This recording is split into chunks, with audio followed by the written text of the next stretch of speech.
Okay, so let's talk about the ECG station of talks IMM examination. Talks exam का जो ECG का station है उसके लिए आप कैसे उसको मास्टर कर सकते हैं या उसके लिए चंद इम्पोर्टेंट मैं आपको टिप्स देना चाहूँगा कि ज़रूरी नहीं है कि आप सारी ECGs A to Z और पूरी की पूरी किताब पढ़ना शुरू कर दें, जिसमें कि बहुत से लोग 150 केसेस या फिर बाकी सारी किताबों को पढ़ना शुरू कर देते हैं। इसके लिए चंद इम्पोर्टेंट ECGs मैं आपसे उनके नाम बताता जाता हूँ, जिसमें इम्पोर्टेंट चीज़ है कि रेट के रिलेटेड जो डिसऑर्डर हैं जैसे ब्रैडीकार्डियाज एंड टैकीरिथमियाज या ब्रैडीरिथमियाज आप कह सकते हैं, इनमें whenever you see bradyarrhythmias your approach should be to look for heart blocks first degree, second degree and types of second degree and third degree heart blocks, और फिर right bundle branch block and left bundle branch blocks and then bifascicular and trifascicular block. इनके मुतालिक पहले आपने ECG search कर लेनी है। अब मैं आपको रिसोर्सेज बताता हूँ कि आपने इंटरनेट पर एक life in the fast lane की एक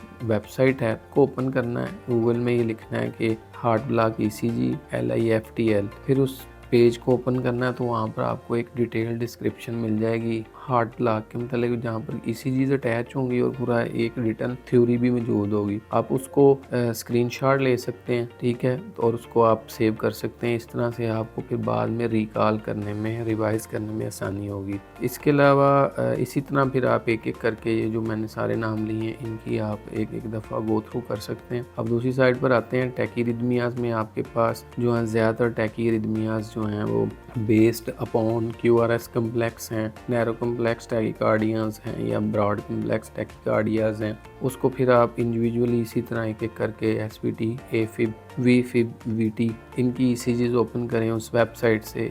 उसके साथ थोड़ी सी थ्योरी दी होगी और उसमें उन्होंने एक्सप्लेन भी किया होता है। तो ये एक जो आपका दूसरा सेगमेंट टैकीरिथमियाज का वो कवर हो गया। इसके बाद फिर जो इम्पोर्टेंट ECGs इस स्टेशन पर आती हैं उसमें आपके पास MIs हैं, मायोकार्डियल इन्फार्क्शन की, और फिर इसी तरह स्कीमिया से रिलेटेड जो चेंजेस हैं वो, और उसके साथ ही अक्सर कोएग्जिस्टेंट ब्लॉक्स होते हैं उनको भी इसी तरह आप उसी वेबसाइट से लिख सकते हैं कि पोस्टीरियर वाल MI, इंफीरियर वाल MI या फिर ये कि लेटरल वाल MI। वहाँ पर आपको उनका क्राइटेरिया भी, थ्योरी भी और उसकी पूरी पिक्चर भी मिल जाएगी, उसको भी आप सेव कर सकते हैं। अब इसके अलावा आई थिंक के चंद और जो इम्पोर्टेंट ECGs हैं वो इलेक्ट्रोलाइट्स डिसऑर्डर से रिलेटेड ECGs हैं, जैसे हाइपरकलीमिया की ECG चेंजेस, हाइपोकलीमिया की ECG चेंजेस या फिर हाइपोकैल्सीमिया से रिलेटेड ECG की चेंजेस, डाइजॉक्सिन की टॉक्सिसिटी से रिलेटेड ECG की चेंजेस, या फिर ये है कि वुल्फ पार्किंसन वाइट सिंड्रोम की एक ECG जो है वो अक्सर आ जाती है। तो कलेक्टिवली आई थिंक ब्रैडीरिथमियाज, टैकीरिथमियाज और यू कैन से जो SVT, AFib, VT, VFib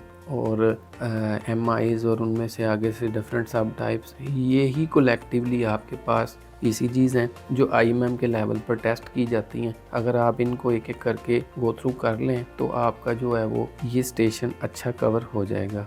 मेरी ये स्ट्रेटजी है। आप कोई और तरीका भी इस्तेमाल कर सकते हैं। एक और तरीका जो है वो आपको इससे भी कम टाइम में थोड़ा अच्छा टीच कर सकता है, वो ये कि आप ABM अब्दुल्ला बुक से इन ECGs को एक दफ़ा देख लें। तो वहाँ पर थोड़ी शॉर्ट कमिंग ये होगी कि इतनी डिटेल डिस्क्रिप्शन नहीं होगी, और फिर उसका लेटर ऑन आपको फ्यूचर में भी उतना ही ज़्यादा फ़ायदा होता है अगर आप उसको अच्छे तरीके से कंसेप्चुअली अंडरस्टैंड कर लें। तो अगर आपके पास कोई और आइडिया है इसके अलावा तो आप कमेंट सेक्शन में शेयर करें। आई थिंक कि मुझे लगता है कि कम टाइम में एफिशिएंट तरीके से जो कॉमनली प्रेजेंटेबल ECGs हैं उनको सीखने का ये तरीका मुझे लगा कि ये एक अच्छा तरीका है।